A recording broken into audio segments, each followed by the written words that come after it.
2 और 3 दिसंबर 1984 की रात थी। ये तारीख भोपाल के लिए कभी नहीं भूली जा सकती। सारा शहर सुकून से सो रहा था, लेकिन तभी हवा में मौत घुल गई। यूनियन कार्बाइड फैक्ट्री से रिसी हुई मेथाइल आइसोसाइनेट गैस ने लगभग 5000 जिंदगियां छीन ली। हजारों लोगों ने अपनी जान गंवाई, लाखों लोग विकलांग हो गए। बच्चों के चेहरे पर मासूमियत के बजाय दर्द लिख दिया गया।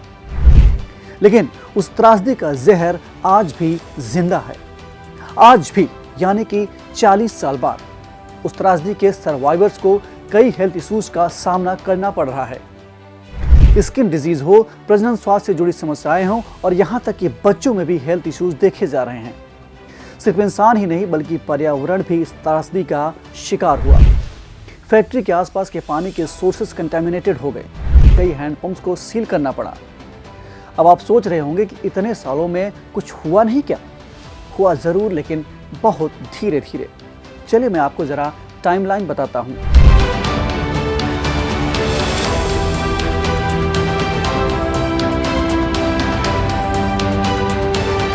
दो 2004 में एक एक्टिविस्ट ने मध्य प्रदेश हाईकोर्ट में PIL फाइल की। क्या मांग थी? मांग ये थी कि डॉग केमिकल्स को जिम्मेदार ठहराया जाए और इमीडिएट क्लीन अप कराया जाए। सवाल था कि कचरे को कहां डिस्पोज किया जाएगा। 2005 में एक्सपर्ट्स ने गुजरात में एक वर्ल्ड क्लास इंसिनरेटर आइडेंटिफाई किया। इंसिनरेटर जहां कचरे को जलाया जाता है, खत्म किया जाता है। लेकिन 2007 में वहां प्रोटेस्ट हुए। 2010 में सुप्रीम कोर्ट ने पीथमपुर में वेस्ट जलाने की परमिशन दी, लेकिन 2012 में राज्य सरकार ने ही इसका विरोध किया, ये कहते हुए कि ये फैसिलिटी इतने खतरनाक वेस्ट को हैंडल नहीं कर सकती। 2015 में एक ट्रायल रन हुआ पीथमपुर में, लेकिन उसके बाद भी कुछ नहीं हुआ। क्यों? क्योंकि लोकल रेजिडेंट्स ने प्रोटेस्ट किया था। तो ये थी टाइमलाइन। अब आते हैं आज के मौजूदा हालत पर। सरकारी आंकड़ों के मुताबिक 337 मीट्रिक टन जहरीला कचरा 2005 में इकट्ठा किया गया था, लेकिन फैक्ट्री परिसर में अभी भी 11 लाख टन जहरीली मिट्टी, 1 टन पारा और 150 टन भूमिगत कचरा यानी अंडरग्राउंड वेस्ट मटेरियल मौजूद है। सरकार ने 2023 में 337 मीट्रिक टन कचरे को डिस्पोज करने के लिए 126 करोड़ रुपए भी जारी किए, लेकिन अभी तक इसका निस्तारण शुरू नहीं हुआ। ये फैसला लगभग 40 साल बाद आया था। सोचिए कितना लंबा वक्त है ये। इस समय में तो एक बच्चा बड़ा होकर एडल्ट बन जाता है। अब आप सोच रहे होंगे कि इतना समय क्यों? क्योंकि दोस्तों, ये कोई मामूली काम नहीं है।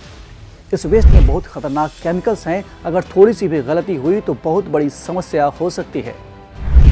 लेकिन फ्रेंड्स, हर कॉइन के 2 साइड्स होते हैं। इस फैसले के भी सपोर्टर्स भी हैं और क्रिटिक्स भी हैं, दोनों हैं। सपोर्टर्स का कहना है कि ये बहुत ज़रूरी स्टेप है। उनके मुताबिक इस वेस्ट को डिस्पोज करना चाहिए, बहुत अहम है, क्योंकि अभी भी पर्यावरण को पोल्यूट कर रहा है।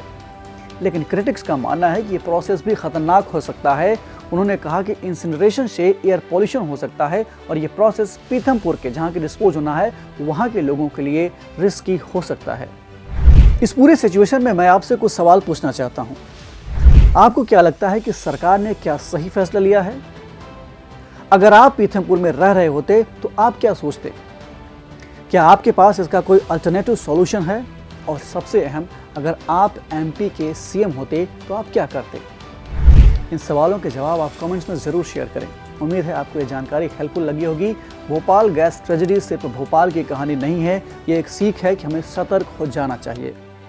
नोएडा में यमुना नदी का जहरीला झाग, कानपुर में गंगा का पॉल्यूशन और उन्नाव के भूजल संकट, ऐसे ही तमाम मुद्दे हमें आज भी चेतावनी दे रहे हैं। आज अगर भोपाल में 40 साल बाद भी जहर मिटा नहीं, तो सोचिए हमारे प्रदेश का भविष्य क्या हो सकता है। याद रखिए, हर प्रॉब्लम का सॉल्यूशन होता है, बस उसे खोजने की ज़रूरत होती है। इस एपिसोड में इतना ही।